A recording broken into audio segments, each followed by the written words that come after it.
Good morning friends. सशब्द प्रतिदिन dictation start. अप्रैल में खुदरा महंगाई दर 7.8% हो गई।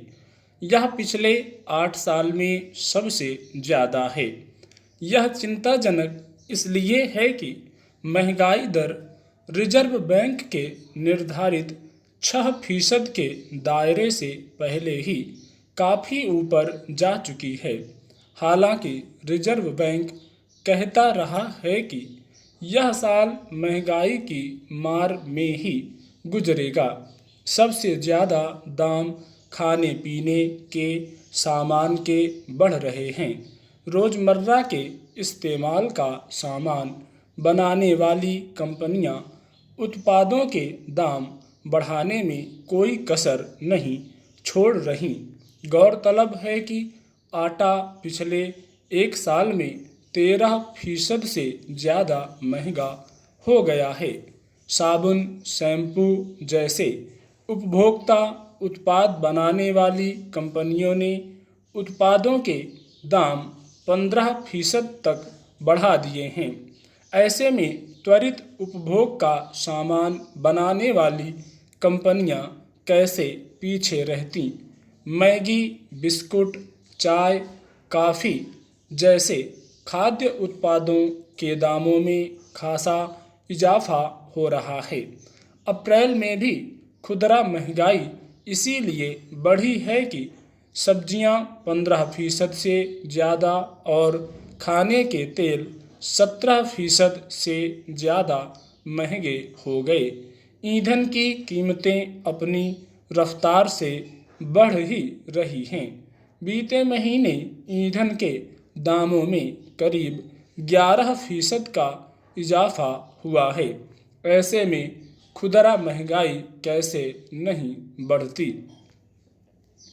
महंगाई बढ़ने के पीछे जो कारण हैं वे अभी भी वही हैं जो पिछले कई महीनों से चले आ रहे हैं। खुदरा महंगाई में सबसे ज़्यादा आग पेट्रोल और डीजल के लगातार बढ़ रहे दामों ने लगाई है।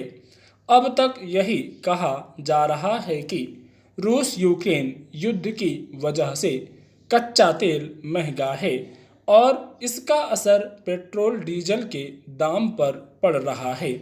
पेट्रोल डीजल महंगा होने से माल ढुलाई भी बढ़ती जा रही है। जाहिर है इसका सीधा असर आम आदमी की जेब पर पड़ रहा है। खाने की थाली से जुड़ी शायद ही कोई ऐसी चीज़ हो जो महंगाई की मार से अछूती हो। गुजरे 2 साल में हल्दी के दाम करीब 60% तक बढ़ गए। मसाले 15 से 20% महंगे हो गए। चावल के दाम में 20% से ज़्यादा की तेजी आ गई। यह भी गौर करने वाली बात है कि देश के अलग अलग राज्यों में महंगाई भी अलग अलग तरह से असर दिखा रही है। कुल मिलाकर आम आदमी महंगाई के ऐसे दुष्चक्र में फंस गया है कि वह मुँहमांगा दाम देने को मजबूर है। देखा जाए तो उसके सामने इसके अलावा और चारा रह भी क्या गया है। महंगाई के मामले में चिंताजनक बात यह भी है कि शहरों के मुकाबले ग्रामीण इलाकों में महंगाई के तेवर ज़्यादा तीखे हैं। जहां शहरों में खुदरा महंगाई 7.8% रही, वहीं ग्रामीण क्षेत्रों में यह 8.38% दर्ज हुई।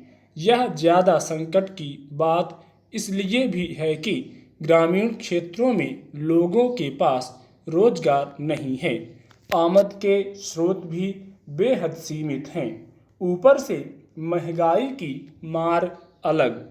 वैसे तो शहरों में भी रोजगार और आमद का हाल कोई अच्छा नहीं है, लेकिन हैरानी की बात यह है कि केंद्र और राज्यों की ओर से अब तक ऐसे कोई कदम उठते नहीं दिख रहे जो महंगाई पर लगाम लगा सकें। स्टॉप।